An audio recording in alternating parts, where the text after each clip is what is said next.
নমস্কার।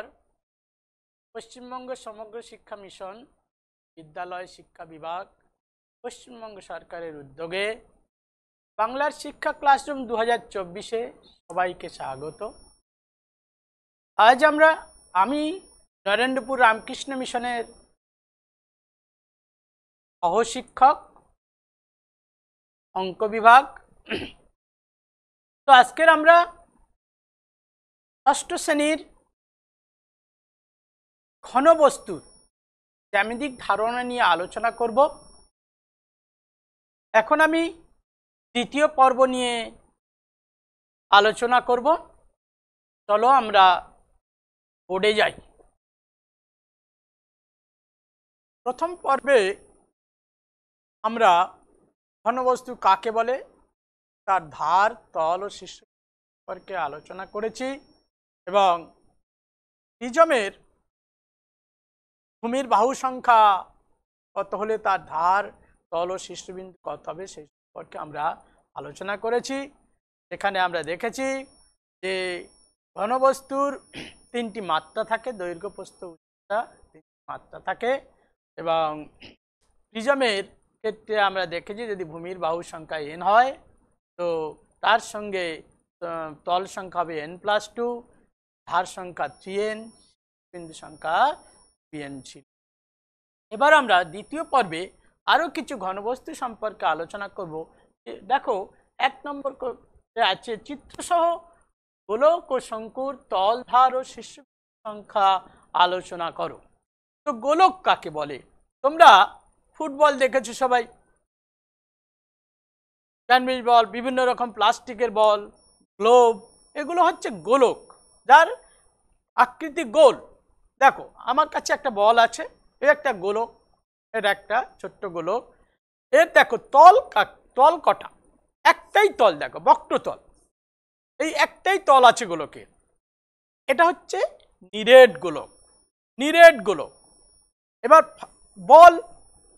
বল দেখো, ফুটবল, তার ভিতরে হাওয়া ভরার জায়গা আছে, সেটা হচ্ছে ফাঁপা গোলক।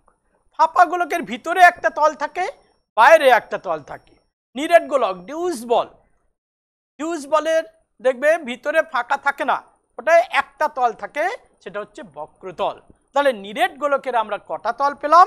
নিরেট গোলকের দুটো তল, নিরেট গোলকের একটা তল, সেটা হচ্ছে বাইরের যে বক্রতল, সেই বক্রতলটাই হচ্ছে একটাই তল। কিন্তু যদি ফাঁপা গোলক হয়, ফাঁপা গোলক কিরকম হবে? ফাঁপা গোলকের দেখো ভিতরে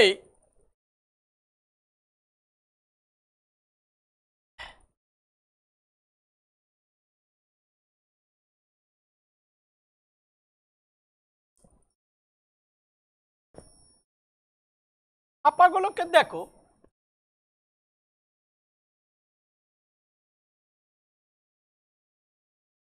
ভিতরে আর একটা তল থাকে। এরকম এখানে ধরো ব্লাড, যদি আমরা ফুটবল বলি, এখানে ব্লাডার থাকে, ভিতরে ফাঁপা জায়গা থাকে, তার ভিতরে এই একটা তল সৃষ্টি হয়েছে আর বাইরের এই একটা তল, দুটো তল থাকে। ফাঁপা গোলকের দুটো তল, ভিতরে একটা বক্রতল, বাইরে একটা বক্রতল থাকে। আর নিরেট গোলকের শুধুমাত্র একটাই বক্রতল থাকে বাইরে। ফুটবলের আমরা যেটা বাইরে থেকে দেখতে পাই ওটাই হচ্ছে একটা তল। এইবার দেখো, যদি কোনো একটা নিরেট গোলককে যদি আমরা কাটি, ডিউস বলকে কাটলাম, তরমুজ কাটলাম, কিরকম লাগে দেখতে?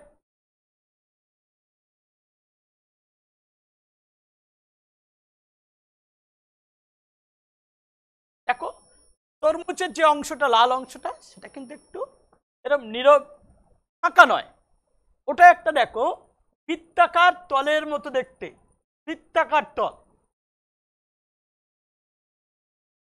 বৃত্তাকার তলের মতো দেখতে হয়।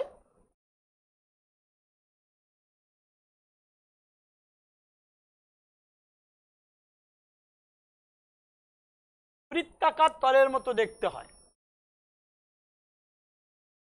তার মানে যদি আমরা তরমুজকে কাটি, যখন তরমুজটা গোটা ছিল তখন একটা তল ছিল, বাইরের একটা তল, যখন কাটলাম অর্ধেক করে, তখন বাইরের ওই বক্রতলটা তো আছে, অর্ধেক হয়ে গেছে, কিন্তু একটা তল আছে, আবার আর একটা নতুন তল সৃষ্টি হয়েছে, যেটা হচ্ছে সমতল। দেখো এটা, দেখো এইরকম দেখতে লাগবে, একটা সমতল আর এদিকে আর একটা বক্রতল সৃষ্টি হবে তরমুজ কাটলে। তার মানে দেখো, যদি আমরা নিরেট গোলককে কাটি তখন আর একটা নতুন তলের সৃষ্টি হচ্ছে। নিরেট গোলককে কাটলে, অর্ধেক করে কাটলে সেটা হচ্ছে অর্ধগোলক, পুরো গোলকটাই হচ্ছে গোলক, পূর্ণ গোলক। তাকে যখন অর্ধেক করে কাটছি তখন হচ্ছে অর্ধগোলক। নিরেট অর্ধগোলকের কিন্তু তল একটা বেশি হয়ে যাচ্ছে, শুধু গোলকের একটা তল ছিল, নিরেট গোলকের দেখো আর একটা নতুন তল সৃষ্টি হলো। এই একটা, এটা হচ্ছে সমতল, আর একটা হচ্ছে বক্রতল। এটা হচ্ছে সমতল, সমতল, আর এটা হচ্ছে বক্রতল। তো নিরেট গোলককে যখন কাটা হচ্ছে তখন দুটো তল আমরা পাচ্ছি, একটা সমতল আর একটা বক্রতল। কিন্তু যদি ফাঁপা গোলককে কাটি, ফাঁপা গোলককে কাটলে, ফুটবলকে কাটলাম, ফাঁপা প্লাস্টিকের বলকে কাটলাম, তোমরা নারকেল ভাঙলে দেখেছো, নারকেলের জলটা ফেলে দিলে যে নারকেল সহ যেটা আমরা পেলাম, সেটা একটা ফাঁপা অর্ধগোলক। দেখো যদি এরকম আমরা ভাবি, এই যে ফাঁপা অর্ধগোলক কাটলাম, দেখো গোলকটা ছিল, কেটেছি হাফ, ভিতরে আর একটা দেখো তল সৃষ্টি হয়েছে ফাঁকা। তখন কটা তল হচ্ছে দেখি, ফাঁপা অর্ধগোলকের তল সংখ্যা কটা হচ্ছে আমরা দেখি।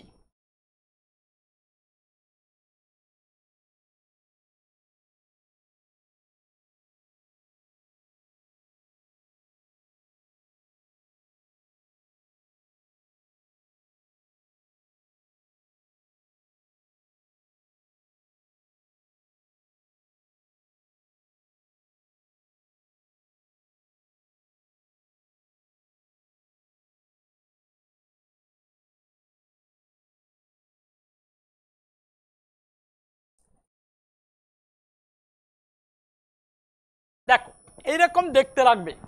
ফাঁপা অর্ধগোলককে যদি আমরা কাটি তখন দেখো কাটা অংশে যত সরু হোক নাই কেন একটা তল সৃষ্টি হবে।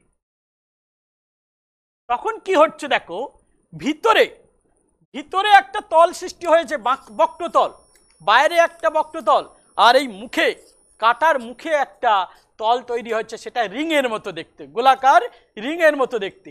অর্থাৎ একটা ভিতরের বক্রতল, একটা বাইরের বক্রতল দুটো, আর একটা মুখে একটা সমতল সৃষ্টি হয়েছে রিংয়ের মতো, অর্থাৎ তিনটে তল সৃষ্টি হলো।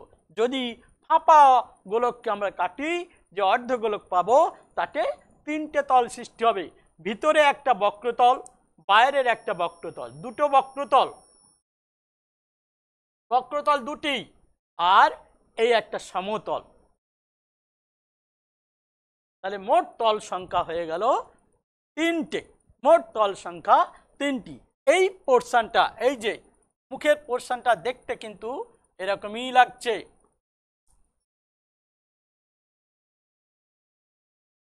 এইরকম রিং শেপ দেখতে লাগবে। তাহলে এই একটা সমতল আর দুটো বক্রতল। তাহলে ফাঁপা অর্ধগোলকের আমরা তিনটে তল পেলাম। আচ্ছা, এইবার দেখি গোলকের কিন্তু ধার সংখ্যা নাই, গোলকের একটাই তল আছে। আর অর্ধগোলকের তাহলে ধার সংখ্যা কটা হলো?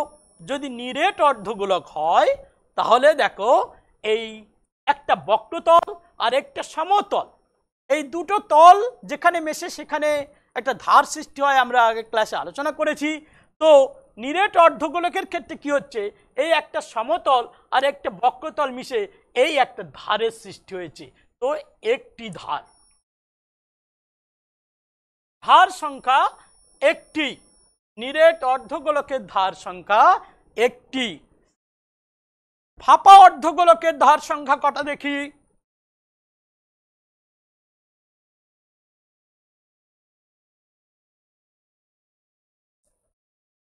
এবার দেখো আমরা ফাঁপা অর্ধগোলকের কটা ধার একটু দেখে নিই। দেখো ফাঁপা অর্ধগোলকের ক্ষেত্রে কি হয়েছে, যে এই একটা বাইরের একটা তল, বাইরের বক্রতল আর রিং শেপের তল, বাইরের বক্রতল আর গোলাকার রিং শেপের তল মিলে একটা ধার সৃষ্টি হয়েছে, আর ভিতরের বক্রতল আর রিং শেপের তল মিলে আর একটা বক্রতল সৃষ্টি হয়েছে, অর্থাৎ ফাঁপা অর্ধগোলকের তল সংখ্যা দুটি। ফাঁপা অর্ধগোলকের তল সংখ্যা দুটি। ফাঁপা অর্ধগোলকের তল সংখ্যা দুটি, নিরেট অর্ধগোলকের তল সংখ্যা ফাঁপা অর্ধগোলকের তল সংখ্যা তিনটি, কিন্তু ধার সংখ্যা আমরা তল নয়, এটা ধার সংখ্যা, ধার সংখ্যা।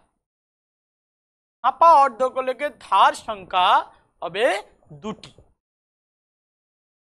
তল সংখ্যা তো আমরা বলেছি তিনটি তল ছিল, কিন্তু ধার সংখ্যা হবে দুটি। তাহলে আমরা নিরেট গোলক, নিরেট অর্ধগোলক, ফাঁপা গোলক, ফাঁপা অর্ধগোলক নিয়ে আলোচনা করলাম, তার তল ধার আলোচনা করলাম, কিন্তু এদের কোনো শীর্ষবিন্দু ছিল না। সে গোলক হোক, অর্ধগোলক হোক, নিরেট হোক আর ফাঁপা হোক, এদের শীর্ষবিন্দু বলে কিছু ছিল না, কারণ শীর্ষবিন্দু তিনটে ধার মিলিত হতে হয়, এখানে সেরকম ব্যাপার ছিল না। এবার আমরা শঙ্কু নিয়ে আলোচনা করব। তোমরা সবাই নিশ্চয়ই আইসক্রিম খেয়েছো, আইসক্রিম শঙ্কু নিশ্চয়ই দেখেছো। কারোর বাড়িতে মোচা রান্না হয়, মোচার দেখবে অগ্রভাগটা কেটে নিলে সেটাও একটা শঙ্কুর মতো দেখতে হয়, টোপরও একরকম শঙ্কুর মতো। তো আমরা শঙ্কু নিয়ে এবার একটু আলোচনা করব।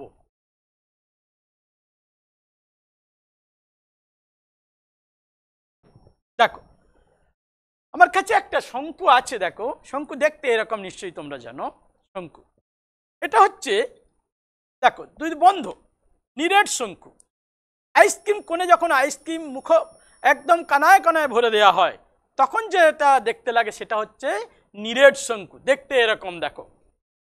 তো নিরেট শঙ্কুর তল সংখ্যা দেখো, এই একটা বক্রতল দেখো, ব্রাউন কালারে আমি দেখাচ্ছি একটা বক্রতল, আর এদিকে একটা সমতল সৃষ্টি হয়েছে, অর্থাৎ তল সংখ্যা দুটি। নিরেট শঙ্কু দেখতে এরকম, নিরেট শঙ্কুর তল সংখ্যা হয়ে গেল দুটি, একটা বক্রতল আর একটা সমতল। বক্রতল আর সমতল, মোট দুটি তল। তাহলে ধার সংখ্যা কটি? দেখো এই একটা বক্রতল আর এই সমতল, বক্রতল আর এই সমতল মিশে দেখো মাঝখানে যে বর্ডার রয়েছে সেটাই হচ্ছে একটা ধার। তো শঙ্কুর একটি ধার, ধার সংখ্যা এক, ধার সংখ্যা এক, আর শঙ্কুর একটাই শীর্ষবিন্দু আছে, এটাকে শঙ্কুর শীর্ষবিন্দু বলা হয়। শীর্ষবিন্দুর সংখ্যা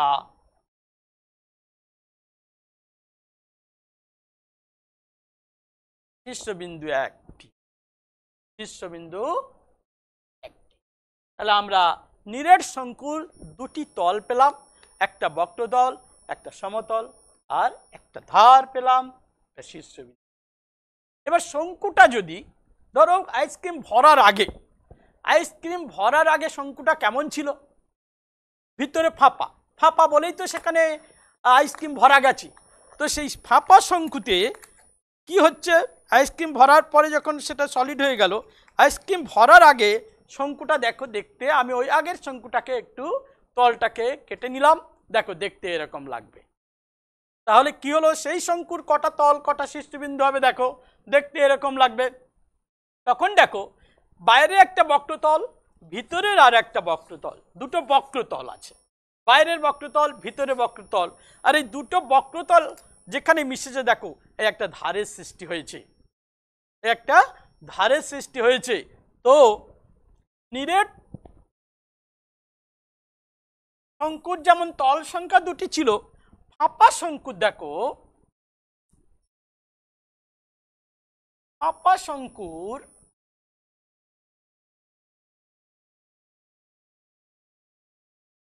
তল সংখ্যা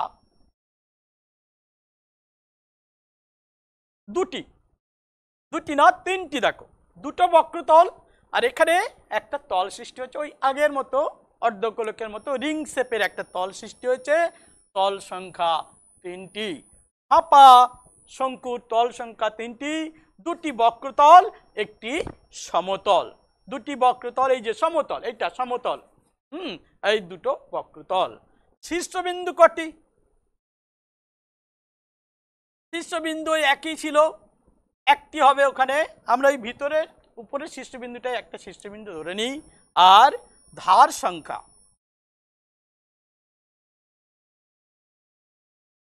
ধার সংখ্যা দেখো, যেখানে এখানে একটা তল আছে, সেই তলের সঙ্গে ভিতরের ধার, ভিতরের তল, রিং শেপের তলের সঙ্গে ভিতরের তল একটা ধার সৃষ্টি করেছে, আর বাইরের তল আর একটি ধার সৃষ্টি করেছে, অর্থাৎ ধার সংখ্যা।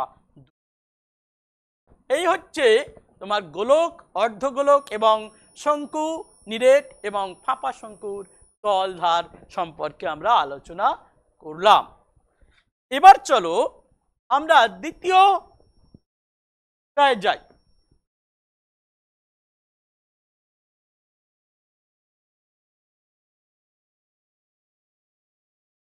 দেখো 2 নম্বর আছে চিত্রসহ চোং এর তল ধার ও শীর্ষবিন্দু আলোচনা করি। চোং, চোং তোমরা দেখেছ, ঘরের বালতি, অনেকটা চোং আকৃতি ড্রাম, জলের পাইপের কাটা অংশ, কাঠের গুঁড়ির কাটা অংশ, এগুলো সব এক একটা চোং আকৃতি অংশ।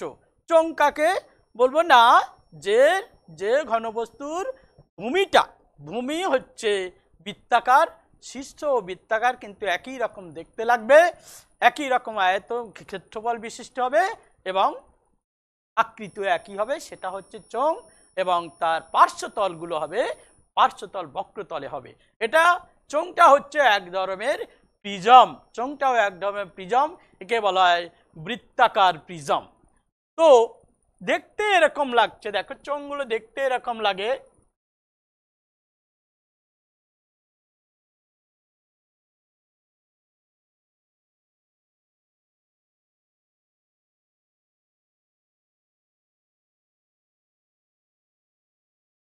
এটা আমি এঁকেছি একটা নিরেট চোং, শশাকে টুকরো টুকরো করে কাটলাম।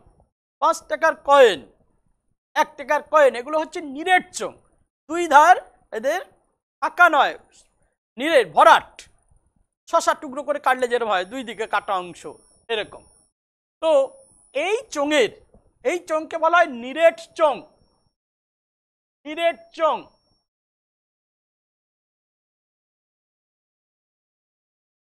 নিরেট চোঙের তল সংখ্যা কটা হবে?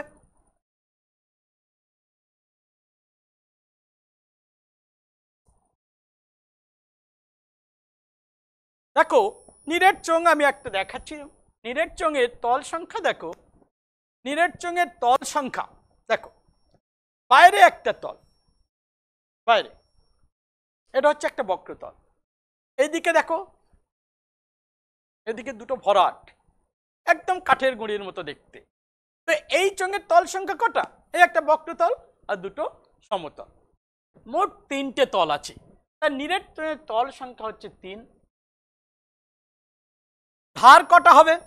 দেখো এই একটা সমতল আর বক্রতল মিশে এখানে একটা ধার সৃষ্টি করেছে, এদিকেও একটা বক্রতল একটা সমতল মিশে আর একটা ধার সৃষ্টি করেছে, অর্থাৎ ধার সংখ্যা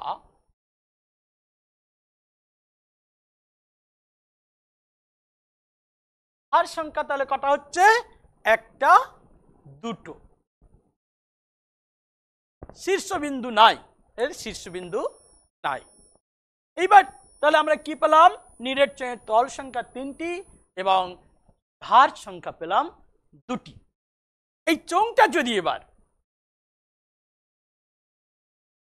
ফাঁপা হতো, কিরকম? জলের পাইপ ফাঁপা, ফাঁপা জলের পাইপ, জলের পাইপের ভিতরে দেখবে ফাঁকা আছে, তা নাহলে জল যেত না। আবার যে কোনো পাইপ রিফিল, আমাদের কালি পেনের কালির যে রিফিলটা, ভিতরে দেখো কালি আছে, তার মানে ভিতরে ফাঁকা আছে। তা সেরকম হলে, সেরকম যদি হয় তাহলে সেখানে আমাদের কটা তল হবে, কটা শীর্ষবিন্দু হবে, আমরা একটু আলোচনা করি।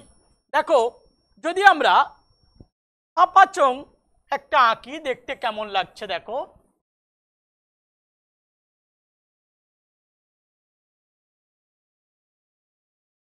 দেখো ফাঁপা চোঙ,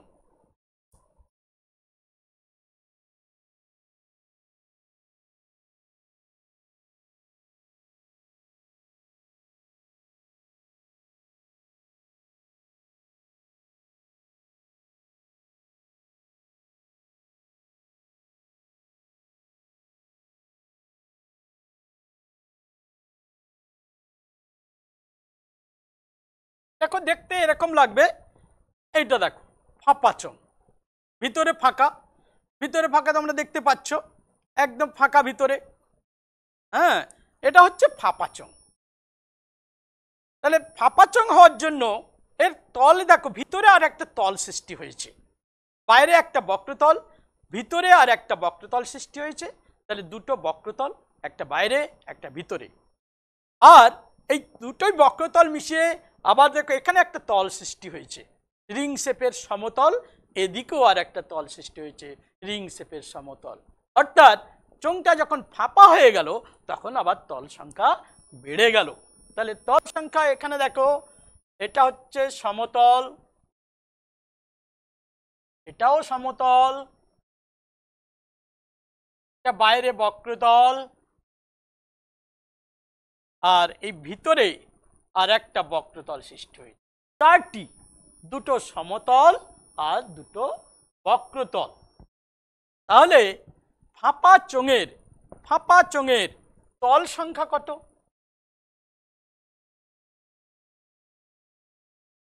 তল সংখ্যা দেখো, ফাঁপা চোঙের তল সংখ্যা হয়ে গেল দুটো বক্রতল, দুটো বক্রতল, দুটো সমতল, চারটি। আর ধার সংখ্যা দেখো, এইদিকে দুটো বক্রতল আর সমতল মিশে দুটো ধারের সৃষ্টি করেছে, 1 2 1 2। সিমিলারলি একই রকম ভাবে এদিকেও দুটি, মোট 4টি ধার। ধার সংখ্যাও 4টি হলো। তা আমরা কি পেলাম? চোঙের তল সংখ্যা, ধার সংখ্যা আলোচনা করলাম। নিরেট চোঙ হলে 3টি, নিরেট চোঙ হলে 3টি তল, 2টি সমতল, 1টি বক্রতল। যদি চোঙটা ফাঁপা হয় তখন তল সংখ্যা হয়ে গেল 4টি। নিরেট চোঙের ধার সংখ্যা ছিল, ধার সংখ্যা 2টি ছিল, কিন্তু ফাঁপা চোঙের ধার সংখ্যা হয়ে গেল 4টি। বেশ, এবার আমরা পরের কোশ্চেনে যাই। চিত্রসহ পিরামিডের তল, ধার ও শীর্ষবিন্দু সংখ্যা আলোচনা করো। এটা একটু খুব ইন্টারেস্টিং। পিরামিড, তোমরা পিরামিড বললে আমাদের মিশরের কথা সবসময় মনে পড়ে যায় সবার আগে। মিশরের পিরামিড আমরা ছবিতে দেখেছি।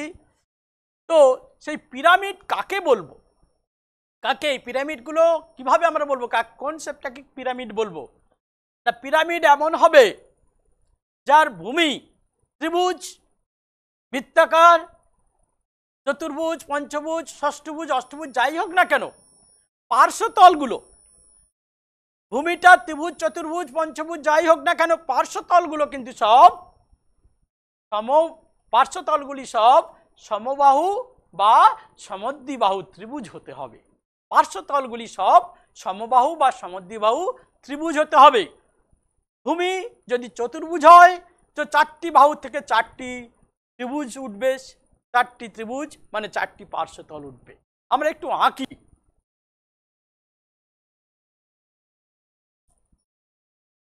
দেখো আমরা একটা চতুর্ভুজ পিরামিড আঁকার চেষ্টা করছি। চতুর্ভুজ পিরামিডের দেখো ভূমি এরকম,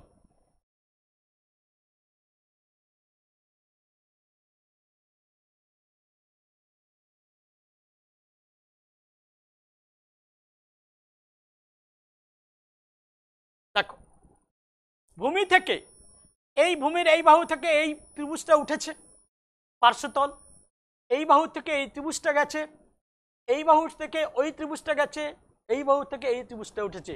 অর্থাৎ প্রত্যেকটা বাহু থেকে এক একটা ত্রিভুজ গেছে, প্রত্যেকটা বাহু থেকে এক একটা ত্রিভুজ পার্শ্বতল, ত্রিভুজাকৃতি পার্শ্বতল গিয়ে একটা পিক পয়েন্ট, একটা শীর্ষবিন্দুতে মিলিত হয়েছে। অর্থাৎ প্রত্যেকটা ভূমিস্থ বাহু থেকে তলগুলি গিয়ে একটা পিক পয়েন্টে একটা শীর্ষবিন্দুতে মিলিত হয়েছে। এই হচ্ছে ত্রিভুজ। তাহলে ত্রিভুজ কাকে বলবো না, ত্রিভুজের পার্শ্বতলগুলি ত্রিভুজ কাকে না, পিরামিড কাকে বলবো না, পিরামিডের পার্শ্বতলগুলি সব ত্রিভুজাকৃতি হবে। আর ভূমিস্থ তল সে ত্রিভুজ হতে পারে, চতুর্ভুজ, পঞ্চভুজ, যাই হোক না কেন, কিন্তু পার্শ্বতলগুলো সব ত্রিভুজাকৃতি হতে হবে। যদি পিরামিডের ভূমি যদি বৃত্তাকার হয়, তাকে বৃত্তাকার পিরামিড, দ্যাট ইজ শঙ্কু বলা হয়। শঙ্কুটা হচ্ছে এক ধরনের বৃত্তাকার, এক ধরনের পিরামিড যার ভূমি হচ্ছে বৃত্তাকার। তো আমরা দেখি পিরামিডের ভূমির বাহু সংখ্যার সঙ্গে তার শীর্ষবিন্দু এবং তল সংখ্যা ও ধার সংখ্যার কি সম্পর্ক আছে সেইটা নিয়ে আমরা একটু আলোচনা করি এবার।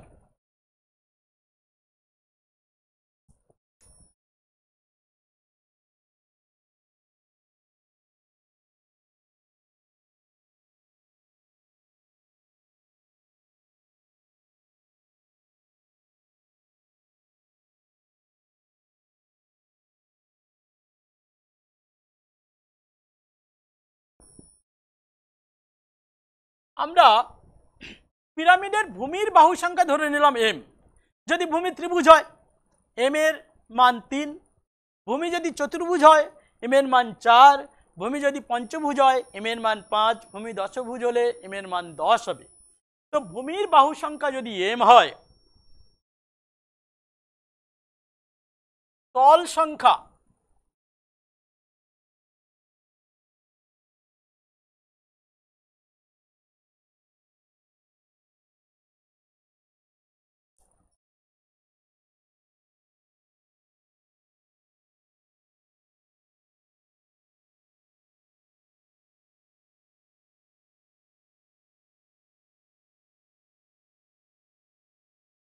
দেখো, ভূমির বাহু সংখ্যা যদি m হয়, ভালো করে বলছো, ভূমির বাহু সংখ্যা মানে যে ভূমির উপরে দাঁড়িয়ে আছে পিরামিডটি, তার বাহু সংখ্যা যদি m হয়, তাহলে তল সংখ্যা হবে m+1। বাহু সংখ্যা যদি m হয়, ভূমির বাহু সংখ্যা m হলে তল সংখ্যা হবে m+1। তোমাদের একটা পিরামিড আমি দেখাচ্ছি, দেখো, এই একটা পিরামিড। দেখো, ভূমির বাহু সংখ্যা 1, 2, 3, 4, চতুর্ভুজ, 4টি বাহু। তল দেখো 1, 2, 3, 4, 4টি তল পেলাম। আর দেখো এই ভূমিতে একটি তল, 5টি তল। অর্থাৎ বাহু সংখ্যা যদি 4 হয়, তল সংখ্যা হয়ে গেল 5, মানে 4 + 1 5। আর বাহু সংখ্যা যদি তাহলে m হয়, তল সংখ্যা হবে m+1। এবার দেখো শীর্ষবিন্দুর সংখ্যা।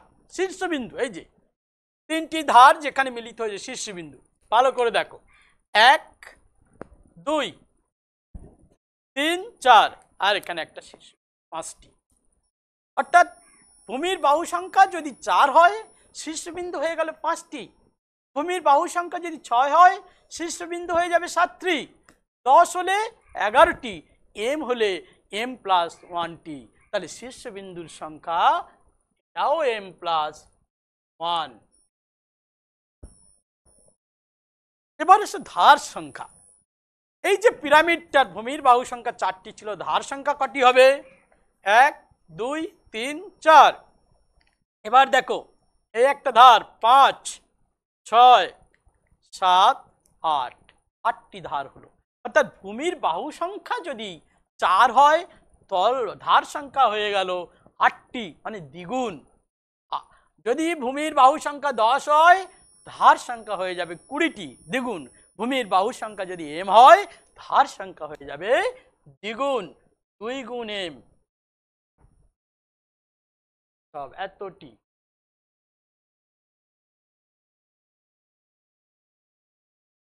তোমাকে যদি বলা হয় একটি পিরামিডের ভূমির বাহু সংখ্যা যদি 100 হয়, তো তল সংখ্যা কত হবে? 100 + 1, 101। শীর্ষবিন্দু সংখ্যা কত হবে? 100 + 1, আবার 101। আর ধার সংখ্যা হবে 2 × 100, 2 গুণ 100, 200টি। কাজেই তুমি যদি এই ফর্মুলাটা জেনে রাখো, হ্যাঁ, ভূমির বাহু সংখ্যার সঙ্গে তল সংখ্যা, শীর্ষবিন্দু সংখ্যা, ধার সংখ্যার সম্পর্কটা যদি ঠিক ঠিক মনে রাখতে পারো, ভূমির বাহু সংখ্যা যাই দিক না কেন তুমি চট করে মুখে মুখে বলে দিতে পারবে, কোনো ক্যালকুলেশন করার দরকার নেই, কোনো গণনা করার দরকার নেই। বলে দিল যে ভূমির বাহু সংখ্যা 15, তুমি বের করো তল সংখ্যা 15 + 1 16, শীর্ষবিন্দু সংখ্যা 15 + 1 16, ধার সংখ্যা 15 × 2 2 × 15 মানে 30টি। কাজেই ভূমির বাহু সংখ্যা জানা থাকলে তুমি সহজেই তার তল, ধার আর শীর্ষবিন্দুটা বলে দিতে পারবে। এই হচ্ছে তোমার পিরামিডের তল, ধার ও শীর্ষবিন্দুর সম্পর্ক ভূমির বাহু সংখ্যার সঙ্গে। তাহলে আমরা অনেকগুলো ঘনবস্তু সম্পর্কে আলোচনা করলাম। মোটামুটি যেগুলো আমাদের চারপাশে দেখি যেগুলো সুষম ঘনবস্তু, সেগুলো তল, ধার, শীর্ষবিন্দুর সঙ্গে তাদের ভূমির বাহু সংখ্যা এবং তাদের শেপ, কোনটা ফাঁপা হলে কত তল কি হবে, এগুলো আমরা সব আলোচনা করলাম। এবার আমরা আজকের জন্য একটা হোমওয়ার্ক দেব। দেখো,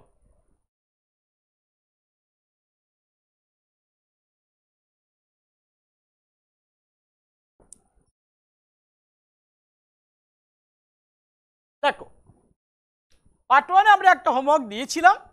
পার্ট 2তে আমাদের হোমওয়ার্ক থাকবে যে পিরামিডের ভূমির বাহু সংখ্যা 8টি, তার তল, ধার ও শীর্ষবিন্দুর সংখ্যা লেখো। তোমরা ওই একই ফর্মুলাতে একই সূত্র প্রয়োগ করে সহজেই এগুলো করতে পারবে। তোমার গণিত বইয়ের তল, ধার ও শীর্ষবিন্দুর সংখ্যা লেখো। তুমি গণিত বইটা নেবে, নিয়ে হিসেব করে লিখবে, বা গণিত বইটা তো তোমার একটা প্রিজম, তো প্রিজমের ফর্মুলা যেটা আমরা দেখেছি সেই সূত্র প্রয়োগ করে তুমি তার তল, ধার ও শীর্ষবিন্দু লিখে দিতে পারবে বইটা না থাকলেও।